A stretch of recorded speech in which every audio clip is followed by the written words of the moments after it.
Di situ saya kholwat Gus Yai. Itu pertama kali saya kaget karena tubuh saya itu menjadi pucat seperti mayat. Di situ saya kaget saat awal-awal. Terus saya tidak melanjutkannya, menganalisanya.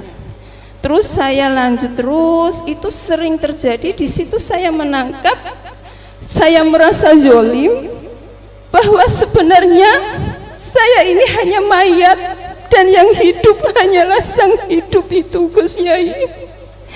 Di situ saya merasa zolim selama ini karena telah mengakuinya. Dan sering seperti itu, Gus Yai. Dan lama-kelamaan tubuh saya itu menjadi putih tapi bukan seperti mayat lagi. Ya Allah, matur suwun, matur suwun. Secara syariat yen yoga kula mbok dereng saged nerampi ajaran tauhid. Enggak mungkin Allah mempertemukan walaupun dalam mimpi dengan Gus Yai Son. Apa maksudnya? Aku nggak ingin jenengan umat iki menyembah pada selain Allah. Sebab Kanjeng Nabi Rasul siapapun nggak pernah nyuruh umat untuk memuji terhadap selain Allah, nggak ada.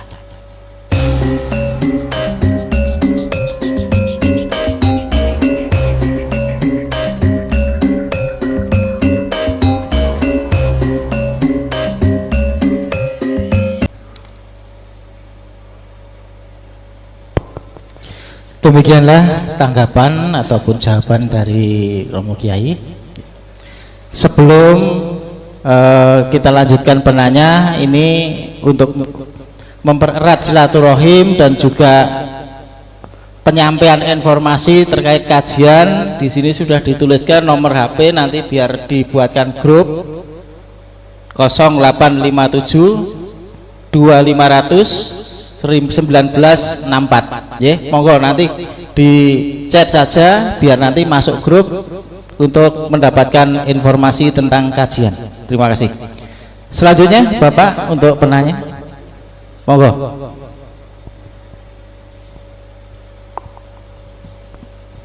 Matur suwun. Assalamualaikum warahmatullahi wabarakatuh. Nun sewu dumateng Gus Mukhlason saha takmir ingkang sepindah kawula ngaturan panuwun ucapan terima kasih kepada takmir Pak Haji Samsul Arifin dan seluruh krunya atas adanya kajian makrifat di daerah Solo Raya ini, karena biasanya kami harus ke Mojokerto, bahkan pernah paling dekat Andong. Alhamdulillah diperdekat oleh Pak Kiai. Yang juga kepada saudara-saudara saya yang dari wilayah Solo, Sukoharjo dan sekitarnya, seringkali saya ditanya mengenai kebutuhan kitab yang seringkali belum tahu. Untuk kebutuhan kitab silahkan kontak dengan Mas Bintang yang sekarang nyoteng ini.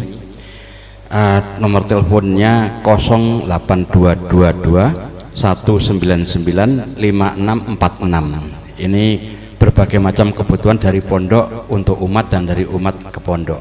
Ini saya mohon maaf mengambil waktu untuk menyampaikan hal ini karena banyaknya teman-teman yang belum tahu bahwa banyak kitab yang sudah dibuatkan oleh Kiai Haji Mukhlason, ditulis sejak 2 tahun yang lalu untuk menyusun berbagai macam jilid, sampai sekarang sudah jilid keempat. Untuk pertanyaan ada 3 yang harus saya sampaikan. Ini saya terima kasih dengan adanya kajian makrifat atau kajian tauhid ini. Kami sering bingung itu masalah bermuamalah, Gus. Bagaimana sikap yang sebaiknya mengingat jalur ada 2 macam, majdzubun dan mutawasilun. Posisi kita apakah harus istilahnya sesuai dengan porsi kita saja, yaitu kalau pas kondisi ingat ya kita mutawasilun, kalau sudah weng istilahnya ya majdzubun. Dalam arti kata pada saat sholat pernah oleh Allah diperlihatkan apa yang di belakang kita dan itu muncul spontan, jadi tidak bisa ini kan. Nah yang repot itu saya pernah bermimpi juga bertemu Gus Mullah itu pakai bajunya warna seperti ini, coklat. Nah, kebetulan saat wukuf kolbi suluk itu perasaan sudah dibawa saat menuju ke labbaik Allahumma labbaik labbaik la syarika lak labbaik innal hamda wal ni'mata laka wal mulk la syarika lak. Itu perasaan tidak hanya di sana tapi sudah di dalam putaran kolbu kita, dan di situ ada seorang arif billah yang dari Sumatera pernah ngomong itu sudah masuk haji tapi hakikat. Nah, pada saat itu disampaikan ke orang akan jadi fitnah, tapi sisi lain apakah itu sebenarnya sudah sah secara antara hubungan kita sebagai makhluk pada kholik. Kemudian pada saat kita berproses dulu dari salik yang menuju ke muraqabah sebelum musyahadah, saat berdoa itu muncul seperti Quranul Khatim. Doa khulhu itu bisa berubah dari ya Allah la ilaha illa anta subhanaka inni kuntu minadz zalimin, antal ahadus somad lam talid walam tulat walam takun laka kufuwan ahad. Ini mohon dikoreksi, apakah betul kalimat yang saya sampaikan ini? Ya Allah la ilaha illa anta subhanaka inni kuntu minadz zalimin, antallahu antal ahadus somad lam talid walam tulat walam takun laka kufuwan ahad. Kemudian yang terakhir ini Gus, saya pernah mengikuti kajian lewat online dari Guson menyampaikan tidur tanpa mimpi itu sempalane makrifat, atau makrifat itu seperti itu. Nah, akhir-akhir ini saya tuh senang tidur. Pada saat tidur tidak mimpi itu saya ngene iki rasane alhamdulillah. Saya bersyukur sekali Guson. Nah, sisi lain dulu pada saat ikut yang gede takaran Brahmana Raja Prabu Brawijaya Kaponco yang beliau mengajarkan Sardura Cemani ilmu hakikat kejawen, itu di daerah Magetan beliau, karena eranya diislamkan oleh Sunan Muria. Beliau menyampaikan sajroning liep layaping ngaluyup ya ing kono sumusuping rasa jati. Jadi mimpi itu tidak harus diterima pada saat engkau tidur, tapi bisa diunduh pada saat kita masih terjaga tapi terkantuk-kantuk. Nah, saya masih teringat Gusan menyampaikan itu muka syahwah karena selain Allah. Maka terus terang saya lebih menyukai tidur yang tidak bermimpi. Ini mohon maaf Gusan, mohon arahannya, apakah ini salah ataukah sudah sesuai dengan yang sebenarnya, karena proses. Yang terakhir itu pada saat sudah mencapai la ilaha illa ana, rasa dalam rasa. Itu dalam doa sholat dan dalam sholat kondisi sholat wajib itu sering rasanya malu ataupun campur aduk antara iki hak pondak Rabbik firli warhamni wajburni warfaqni, njaluk kabeh. Rasanya kok wong kita tidak punya hak apa-apa, la haula wala quwata illa billah. Akhirnya cuman ya ini yang diajarkan Rasulullah. Saya cuman ngintir gitu, apakah betul ini cara berpikir wong edan ini? Ini mohon maaf Guson. Jadi memang apakah ya ini yang diproses gitu, karena teman-teman yang lain itu sudah seringkali mengatakan bahwa saya termasuk golongan orang yang majedub, misalnya wong edan. Karena tidak sesuai dengan yang dilihat oleh orang kebanyakan. Kadang-kadang kita dikasih lihat orang yang sudah saatnya meninggal, tapi saya tahu la ibsorun la mubsorun la basar. Guson sudah menyampaikan di Al-Hikam tentang hal tersebut. Berarti kita dulunya bingung, apakah ini karena bisikan jin, sedangkan jin tidak pernah dikasih tahu saat Nabi Sulaiman wafat, yang tahu malah terayap. Jin sendiri tidak tahu. Berarti yang membisikkan ini siapa? Ya saya langsung ingat Guson, la ibsorun la mubsorun la basar itu. Terima kasih. Mohon tanggapan dan dawuhnya.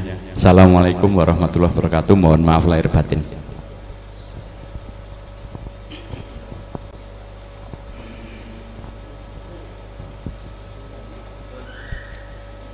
ketika saat sisalik muamalah, dasaran tauhid sudah paham, cara berzikir nafi isbat sudah paham, walaupun di situ ada dua sistem, wasilun atau majdubun, jenengan cukup ngalir mawon. Mengke nanti Allah meletakkan di satu masa itu wasilun urusan Allah, satu masa lagi ditarik ke majdubun urusannya Allah. Jadi keterangan ini kan ngeten Pak, perbedaan daripada dua sistem itu seakan-akan kita disuruh milih. Kalau wasilun itu dari bawah ke atas untuk mencapai kemakrifatan pada Allah, majdubun dari atas ke bawah. Artinya yang wasilun itu melewati tahapan ilmu, amal, istiqomah. Boleh saya katakan wasilun itu secara fisik ini kita sih menjaga hukum al-imtithalul awamir wajtinabun nawahi.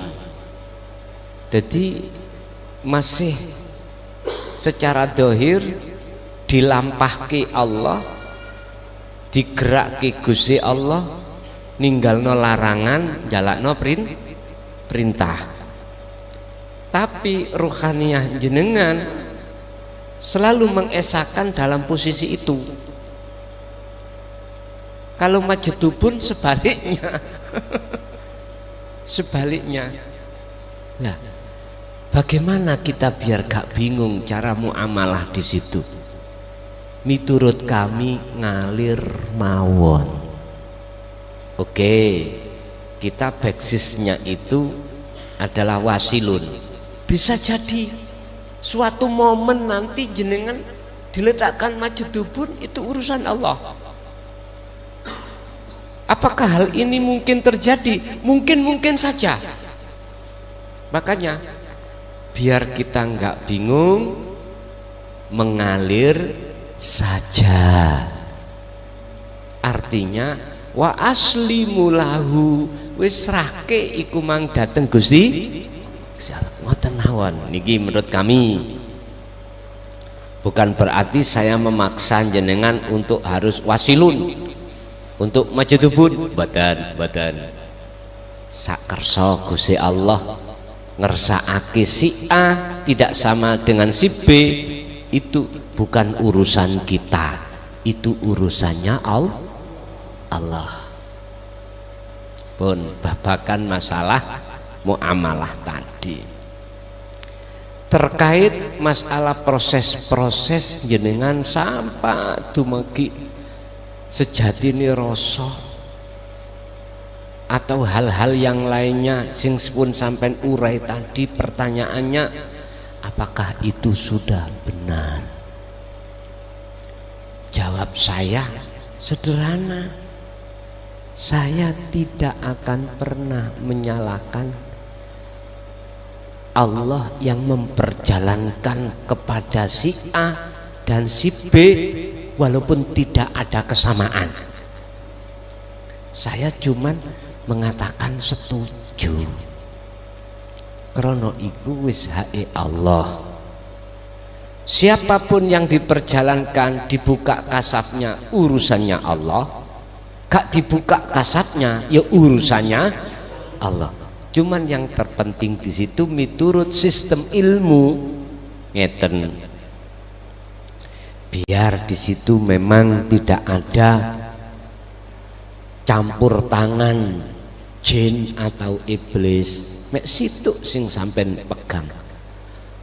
wa'tasimu bihablillahi jami'an wala tafarraqu.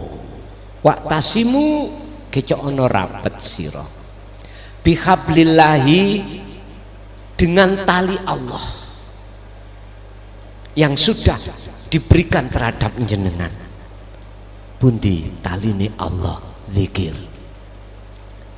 Zikir yang merubah kondisi hati gelap menjadi terang.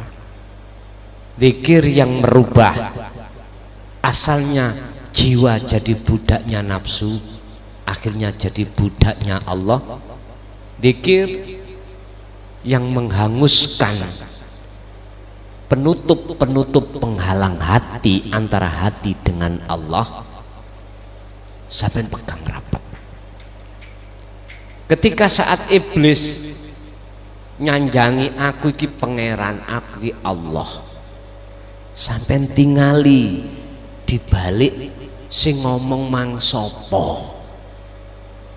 Kalau betul-betul iku iblis utawa jin, seperti halnya apa yang telah terjadi terhadap Syekh Abdul Qadir Jailani, langsung hilang, langsung hilang, langsung hilang. Sama dengan gini, ini keadaan gelap Pak, katakanlah gelap karena cahaya ini dipateni, semua listrik dimatikan, akhirnya gelap seakan-akan ada. Tapi ketika saat cahaya itu didatangkan, Allahu waliyul ladina amanu yukhrijuhum minadz-dzulumati ilan nur, maka gelap itu seketika itu langsung hilang. Akhirnya beliau berani mengarang kitab namanya apa? Sirul Asrar. Gini ki taline Allah antara jiwa dengan Allah, sampai dibukakan dalam surat Al-Fajr ayat 27 sampai 30. Niki saking nemene Gusti Allah nurunake ayat iki, ibaratnya jiwa sampai saking dableke ninggalno Allah, saking dableke sampai kali kula niki melalaikan Allah. Akhirnya Al-Fajr diturunkan, ya ayyatuhan nafsul mutmainnah. Isine manggil nang jiwa iku mau, irji'i ila rabbiki, diperintahno balik amean, diperintahkan untuk kembali kepada Allah. Imannya tadinya iman nang Pak D, iman nang diri sendiri, ini ndak disuruh kembali.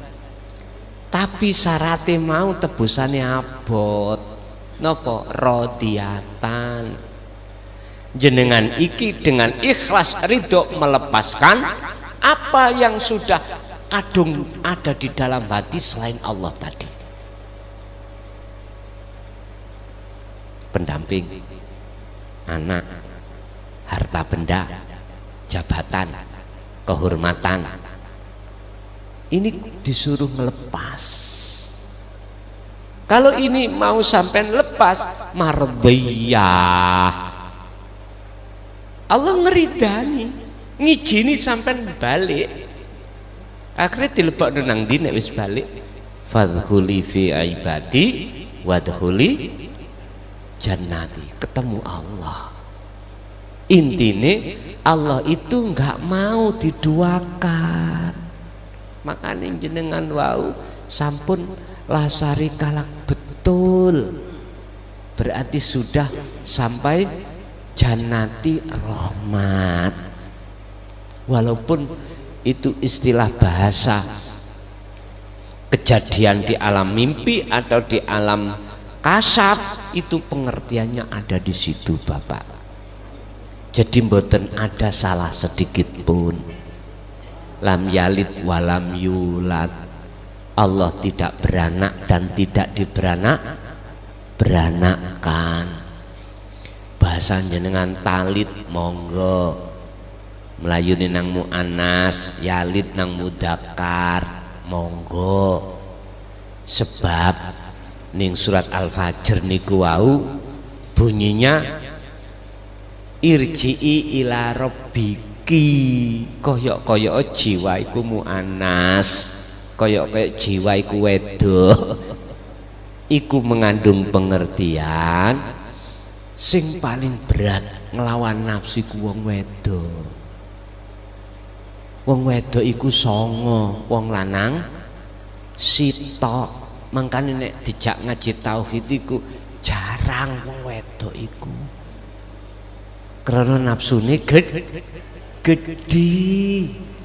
Nek wonten longko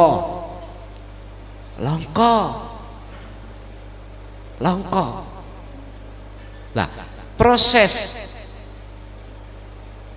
melepaskan cintane ati terhadap selain Allah itu seperti halnya waktu kholwat, proses cepoti roh sangka dene raga. Mboten sakit Bu, mboten. Bagi siapa? Bagi yang tahu jalannya. Akhirnya disebut husnul khotimah. Tapi sakit bagi siapa? Bagi mereka yang nggak tahu jalannya. Sama halnya gini, ayo habis ngaji nanti nggih, ada kelompok melek, ada kelompok merem. Pun sing merem terus sampai tutup omah, sing melek terus sampai tutup omah. Sing sumpek sing pundi?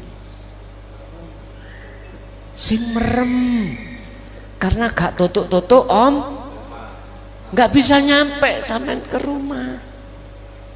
Paling yo kejelugup nang got, nabrak pager, sapi turute. Sama dengan gitu Bu.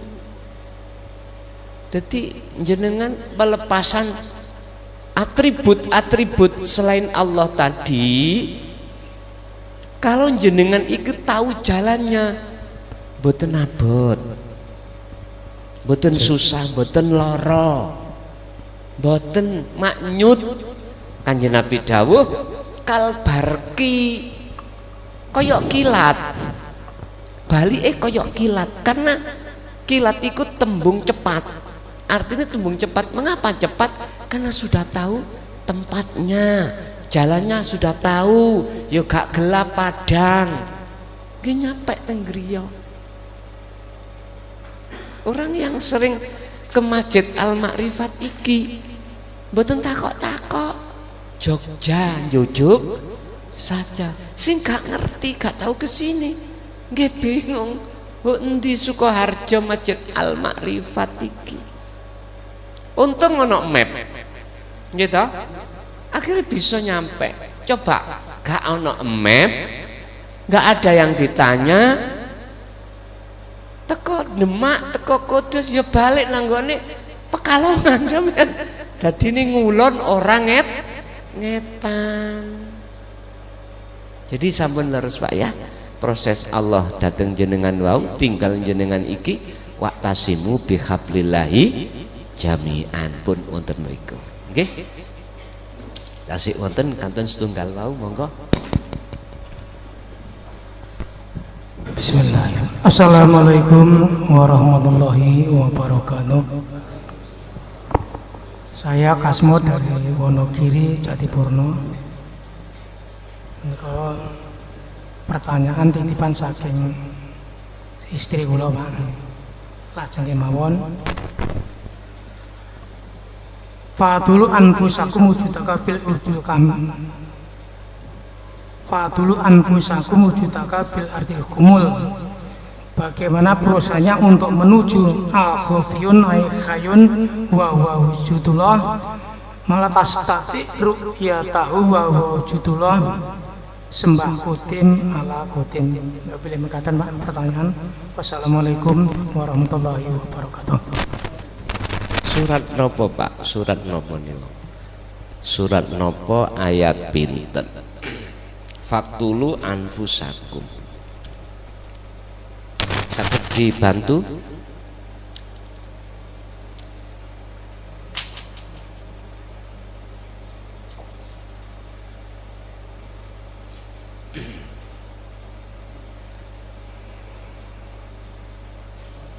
yang jenengan tanyakan tadi.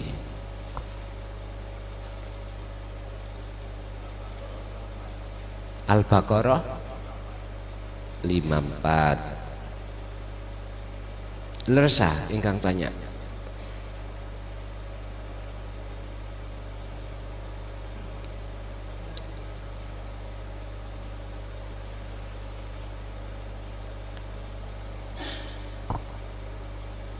Niku ngeten. Kalau yang dimaksud Al-Baqarah 54 niku kisah Nabi Musa datang kaum, di mana ketika saat Nabi Musa uzlah di Gunung Turisina dalam rangka menerima wahyu kitab Taurat, kaumnya yang ditinggal niku Pak berbalik arah. Artinya berbalik arah, mengadakan sesembah anyar, yaitu anak sapi. Wa idz qala Musa liqaumihi ya qaumi innakum dzalamtum anfusakum. Ketika Nabi Musa itu bersabda terhadap kaumnya, sabdane ngeten, innakum sak temene sira kabeh iku dzalamtum nganiaya sira kabeh. Wa idz qala Musa liqaumihi ya qaumi he kaumku innakum dzalamtum anfusakum, kamu sekalian telah berbuat zalim terhadap dirimu sendiri. Berupa apa ya Musa? Saya zalim. Bittikhadikumul ijla, mengadakan sesembahan al-ijla ing anak sapi, menjadikan anak sapi sebagai sesembah. Loh, anak sapi ki maksudnya nggih selain Allah itu loh Pak. Paham nggih? Pendamping kita kok mlebu nang jerone ati berarti nglebokno pedet.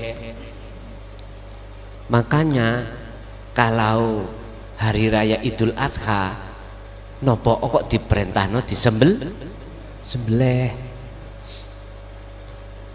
Iku lak syariate nyembelih sapi, tapi eman nek pedet sapi sing njero dodo gak disembelih ya eman. Tumindak nek syariat tok eman kurang berbobot, harus tumindak secara hakikat. Terus berhubung awakmu itu telah melakukan pendoliman terhadap dirimu sendiri dengan bentuk menyembah anak sapi, kau jadikan sebagai Tuhan, fatubu ila bariikum, tobato sira kabeh. Cara jenengan sak mangke kedah ada tindakan hati ini untuk nafi isbat, meniadakan selain Allah, menetapkan Allah. Berarti awal mula prosesnya kudu belajar tauhid tahapan iki terus laku. Lho ngoten lho iki. Carane ya napa ya Musa? Faktulu anfusakum, bunuh dirimu. Artine jenengan kali kula kudu mateni keakuan diri. Nek miturut tafsir muhakamah di situ pada zaman Nabi Musa iku si A mateni si B mateni si C mateni si D, terus si D kan sing dipateni dhewe. Bukan itu Bapak Ibu. Maksudnya fatubu ila bari'ikum iku taubat iku bukan gitu. Tiadakan keakuan kita sebagai makhluk yang bisa ini, bisa itu, punya ini, punya itu, tiadakan.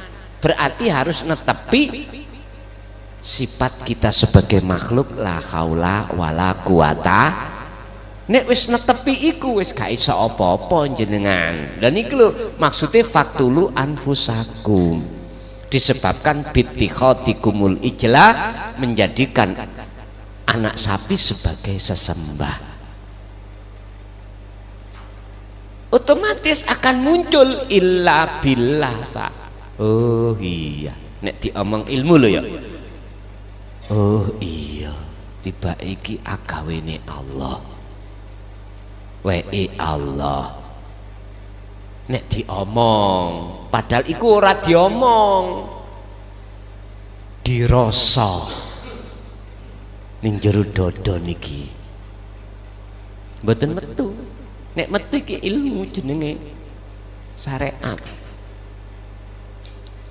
Dan ini lebih baik kau lakukan, namanya taubatan nasuha. Jadi yang paling inti adalah faktulu anfusakum. Iku maksudnya meniadakan keakuan diri hamba kita yang asalnya ngaku weku aku, tiadakan, baru muncul akunya Allah pun. Bismillahirrahmanirrahim. Assalamualaikum warahmatullahi wabarakatuh. Tepangaken nami kula Indah Sah saking Demak, jamaah saking Taiwan asli Demak ingkang bola-bali WhatsApp kalih Gus Yai kapan wonten ngaji teng Jateng nggih. Kula niki Gus Yai ingkang repotke panjenengan. Nggih. Saderengipun kula badhe ngendikan, kula dipanggihaken YouTube Gus Yai Son itu pada bulan 10 tahun 2004. Di situ saya sebelumnya ada 2004 nggih, 2004. Pun meh kalih tahun 2024 nggih, 2024. Maaf pangapuntene nggih. Di situ jika saya ceritakan semuanya mungkin nggak rampung sampai subuh. Dadose dari 2024 sampai sekarang dipertemukan Gus Yai Son itu dalam mimpi selama 5 kali. Yang 4 kali sudah saya ceritakan dalam WhatsApp, yang 5 kali itu belum. Dan sekarang saya mau ceritakan. Pada malam Gus Yai, saya itu bermimpi bersama Gus Yai. Itu Gus Yai naik kuda warna coklat, memakai jubah, tapi di situ Gus Yai itu rambutnya masih panjang. Dan di situ dibilang pegunungan juga enggak, dibilang perkotaan juga enggak. Suasananya itu seperti kayak zaman dahulu, mungkin kerajaan Majapahit atau bagaimana, saya juga kurang paham karena belum pernah ke situ. Di situ Gus Yai memberikan isyarat kepada saya untuk lebih dahulu jalan. Di situ saya jalan dan saya menoleh ke belakang. Gus Yai itu belum mengikuti saya, dan di situ Gus Yai menyuruh saya untuk berlari. Dan di saat saya lari, setelah jauh, Gus Yai belum kunjung juga datang. Terus saya itu bertemu dengan 2 orang, yang satu menuntun kuda, yang satu itu mengikutinya. Kuda itu berwarna hitam. Dan saya terus melanjutkan perjalanan, dan di depan pun bertemu dengan kedua orang yang mungkin kayaknya itu bukan orang Indonesia, kayak seperti orang India gitu. Di situ 2 orang sedang duduk, melihat saya itu beranjak berdiri dan ingin mengajak ribut. Di situ saya bilang, saya nggak mau ribut, saya hanya ingin kembali ke pondok, tapi saya lupa jalannya. Dan di situ saya kembali dan bertanya kepada orang yang menuntun kuda. Saya bertanya, maaf, kalau mau ke pondok Jaya Baru itu bagaimana jalannya? Dan yang menuntun kuda menjawab, oh ikut saya aja karena ini kuda pondok. Sesampai di pondok, pondok itu banyak tamu, dan tamu itu bukan orang sembarangan menurut saya, karena berpakaian ada yang kejawen, ada yang ke Arab-Araban, pokoknya kayak ulama-ulama zaman dahulu, dan ada yang saya lihat dalam foto-foto yang sangat familiar. Dan di situ Gus Yai menyuruh saya untuk bantu-bantu di dapur, dan di dapur pun sama, banyak berpakaian kejawen dan lain-lainnya. Dan ada 2 orang yang saya kenal, satu Bu Nyai istri Gus Yai Shon, walaupun saya belum pernah ketemu tapi saya merasa sudah kenal, dan yang satu Sufiah Robiah Adawiyah, karena saya sudah dipertemukan Allah di dalam mimpi selama 3 kali saat di rumah saya, dan saya diajak di rumah beliau yang sangat sederhana dan di tempat Gus Yai Shon. Dan setelah, singkat cerita, setelah saya membantu di situ, Gus Yai memanggil saya dan memperkenalkan saya kepada tamu-tamu undangan Gus Yai. Di situ saya kurang jelas apa yang Gus Yai ucapkan, tapi di situ saya menangkap bahwa Gus Yai memperkenalkan saya. Dan di situ ada 2 orang yang tersenyum bangga dan berdiri sambil tepuk tangan. Yang pertama Kanjeng Sunan Kalijogo, dan yang kedua bahasa kolbu Gus Yai. Dan terima kasih yang sudah ada dalam mimpi, yang sudah menemani dalam perjalanan ini, yang sudah hafal dalam medan. Begitu Gus Yai, mimpi saya itu bagaimana. Terus yang kedua, saat ikut baiat masyal di Ramadan yang harus kholwat 4 bulan 11 hari, di situ saya kholwat Gus Yai. Itu pertama kali saya kaget karena tubuh saya itu menjadi pucat seperti mayat. Di situ saya kaget saat awal-awal. Terus saya tidak melanjutkannya, menganalisanya. Terus saya lanjut terus, itu sering terjadi. Di situ saya menangkap, saya merasa zolim bahwa sebenarnya saya ini hanya mayat, dan yang hidup hanyalah sang hidup itu Gus Yai. Di situ saya merasa zolim selama ini karena telah mengakuinya, dan sering seperti itu Gus Yai.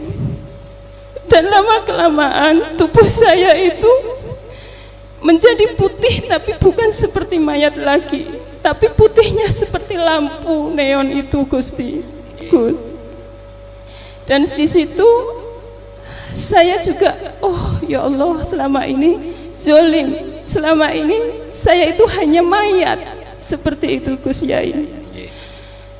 Dan ada lagi ya Gus Yai, saat saya menelpon anak saya, karena secara syariat saya sering mengirimkan YouTube Gus Yai kepada anak saya yang pertama. Sebenarnya tadinya mau mengantar, tapi karena anak saya besok harus sidang S2, jadi dia tidak bisa mengantarkan. Sekarang Allah itu maha baik, karena mengirimkan suami saya untuk mengantar saya. Semoga Allah membukakan dan memberikan rahmat kepada orang-orang terdekat saya Gus Yai.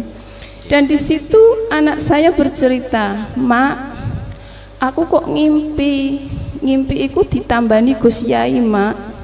Gus Yai iku ndemek sirahku, terus mripatku ki prepet-prepet, Mak.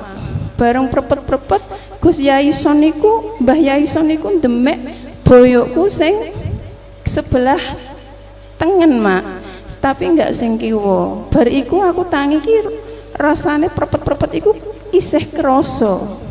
Terus boyokku rasane kaku, Mak. Terus akhirnya penak, Mak. Lah kula ngendikan, ya wis niku dapat berita seperti itu, kula niku bahagiane mboten kantenan Gus. Bahagiane ngoten kula nangkape ngeten. Ya Allah, matur suwun, matur suwun.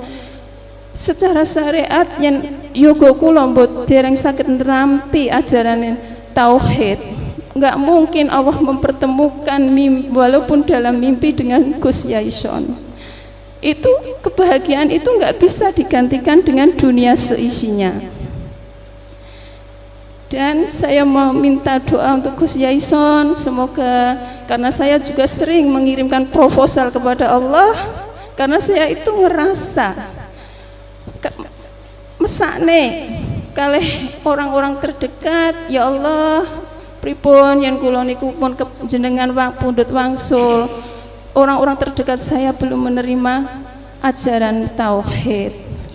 Masalah di ACC kalih Gusti Allah kapan kula balik ke malih kagem Gusti Allah. Sampun. Tasih setunggal Gus Yai, maapunten nih. Saat kholwat Gus Yai, saat kholwat niku roh kula niku medal secara halus dan tidak terasa sakit. Tapi kula niku terus mboten sadar, ibaratnya kula wau budal niku dibonceng bojo, tapi kula mboten genah menggoke ngawan ngiwa ngliwati Bang Ijo ping pira, kula mboten genah, tapi roh-roh dugi masjid mriki. Dadi roh-roh niku mboten enten napa-napa, kula kiyambake mboten enten napa-napa, sing wonten mung aku Allah. Di sini yang saya pertanyakan Gus Yai, apakah keluarnya ruh saat kholwat itu sama dengan keluarnya ruh saat sakaratul maut?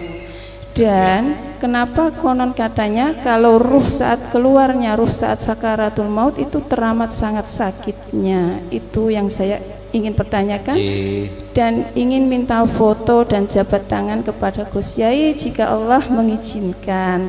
Saderengipun kula matur suwun kagem sedayane, mohon maaf yen kebanyakan tanya mergo dem-deman 2 tahun. Assalamualaikum warahmatullahi wabarakatuh.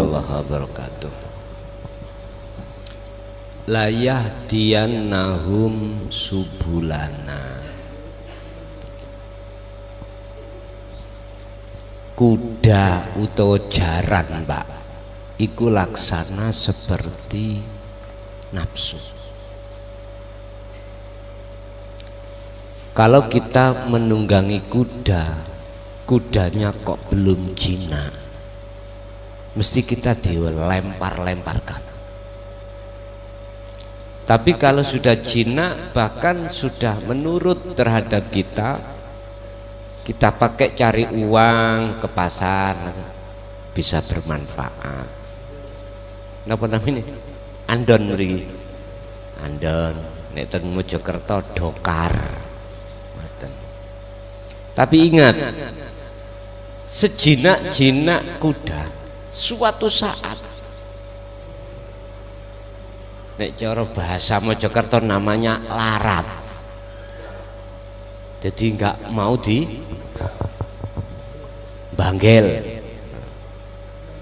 Nafsu juga begitu. Nafsu yang sudah jenengan tundukkan, aslinya yang menundukkan itu Allah. Jenengan kali kula koyok-koyoke menundukkan.